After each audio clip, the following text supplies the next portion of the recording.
Hello everyone, discovery pharma में आप सभी का स्वागत है। तो दोस्तों, आप सभी जानते होंगे फार्मा इंडस्ट्री में भारत का बहुत बड़ा नाम है।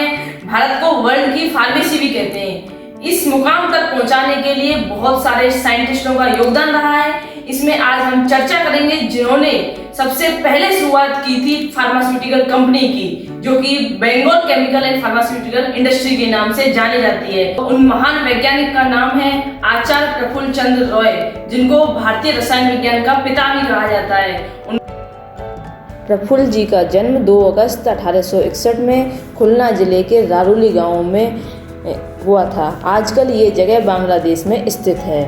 तो दोस्तों, बंगाली लोग मल्टी टैलेंटेड होते हैं और प्रफुल्ल चंद्र रॉय जी उनमें से एक थे।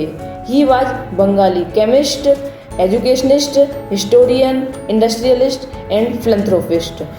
1874 मीन्स 1874 में जब वो 4th स्टैंडर्ड में थे, उन्हें बहुत ही जानलेवा डायरिया का अटैक आ जाता है और वो अपने गांव वापस आ जाते हैं। वहाँ अपने पिता की लाइब्रेरी में history, geography, article on science and Bengali पर बहुत सारी बुकें पढ़ लेते हैं।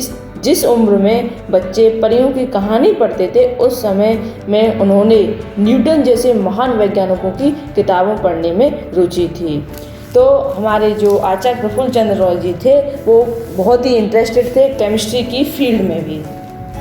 उनको स्कॉलरशिप मिल जाती है और उसी की वजह से वो एडिनबर्ग यूनिवर्सिटी में पढ़ने चले जाते हैं।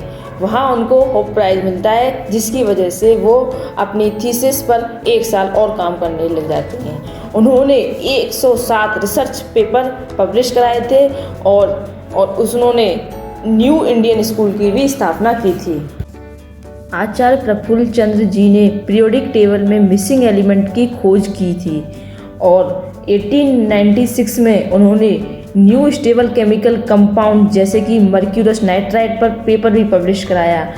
उन्होंने मेथड डेवलप भी किया अमोनियम नाइट्रेट की सिंथेसिस के लिए। तो उन्होंने 100 से भी ज़्यादा पेपर पब्लिश कराए थे और अपने स्टूडेंट को प्रेरित करते कि जो पीरियोडिक टेबल है वो एक रूसी वैज्ञानिक डिमिट्री मेंडलीफ ने रूसी में प्रकाशित करवाई थी, अंग्रेजी में नहीं।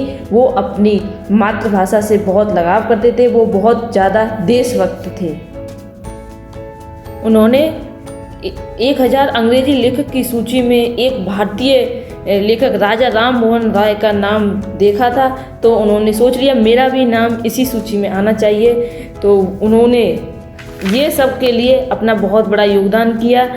वो उसी टाइम इंडिया वापस आ जाते हैं और वहाँ आके जगदीश चंद्र बोस से मिलते हैं। जगदीश चंद्र बोस एक महान भारतीय वैज्ञानिक थे, जिन्होंने हमें बताया कि पेड़ पौधे भी सांस लेते हैं।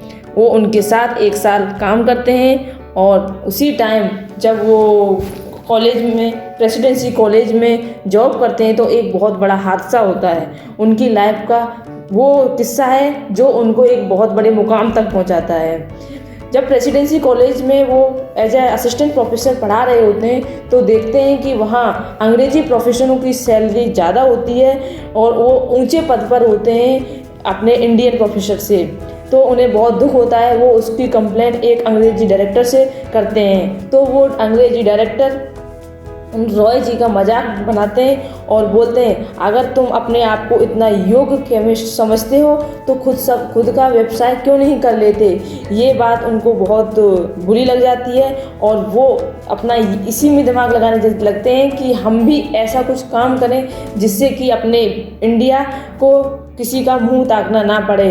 इसी वजह से Bengal chemical and pharmaceutical limited, जो कि भारत की फर्स्ट फार्मास्यूटिकल कंपनी है, इसकी शुरुआत कुछ ऐसे होती है। उन्होंने प्रफुल्ल चंद्र रॉय जी जब प्रेसिडेंसी कॉलेज में एज असिस्टेंट प्रोफेसर पढ़ा रहे थे, उसी टाइम वो अपने ही घर में एक लैब ओपन करते और वहाँ कुछ प्रैक्टिकल करते हैं, जैसे कि जानवरों की हड्डियों से कास्टिक सोडा बनाते हैं और उसे जो सोप में यूज किया जाता है। उन्होंने बहुत सारे प्रैक्टिकल किए और कुछ में फेलियर भी हुए, कुछ सक्सेस भी मिली।